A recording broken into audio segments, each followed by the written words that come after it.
আসসালামু আলাইকুম। আজকের রেসিপিটা খুবই ইন্টারেস্টিং। আমরা শাহী ফিরনি তো অনেক খেয়েছি, ফিরনি অনেক খেয়েছি। আজকের রেসিপিটা টোটালি স্পেশাল এবং টোটালি খুব সহজ একটা রেসিপি। দেরি না করে শুরু করছি আজকের ভিডিও।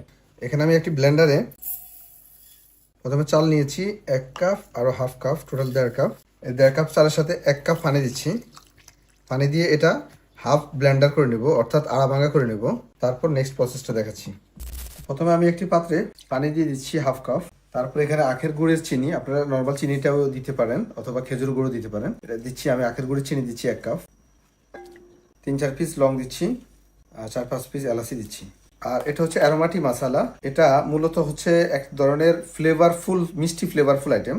এটা ফিটফুলে পেয়ে যাবেন। এটা খুবই দুর্দান্ত, কারণ এখানে জাফরান, এলাচি, লং আরও বিভিন্ন ধরনের মিষ্টি যে ফ্লেভারফুল স্পাইসিগুলো আছে সেগুলোর মিশ্রণে তৈরি করা। আর এটা দিয়ে চা এবং রং চা, দুধ চা এবং যে কোনো ধরনের মিষ্টান্ন আইটেমে এটা ইউজ করতে পারেন। তো এটা আমি অল্প একটু দিচ্ছি ফ্লেভারের জন্য।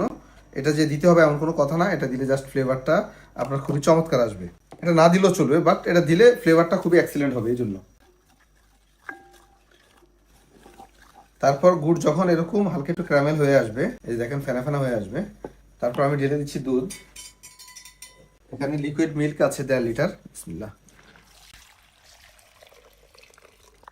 লিকুইড মিল্ক দেওয়ার পর তারপর চালগুলো দিয়ে দিচ্ছি। চালগুলো কিন্তু আপনার আধা ভাঙ্গা করেছি, ফুল ভাঙি নাই। চাল দেওয়ার পর অবশ্যই একটু নাড়ানোর উপর রাখতে হবে, তা না হলে একটু চাকা বেঁধে যাওয়ার সম্ভাবনা থাকে। তারপর এখানে আমি অল্প একটু জাফরানের পানি দিয়ে দিচ্ছি। জাফরানের পানি আপনাদের যদি না থাকে তাহলে দেওয়ার প্রয়োজন নেই, তবে জাফরান দিলে একটু ফ্লেভার এবং কালারটা সুন্দর হয়।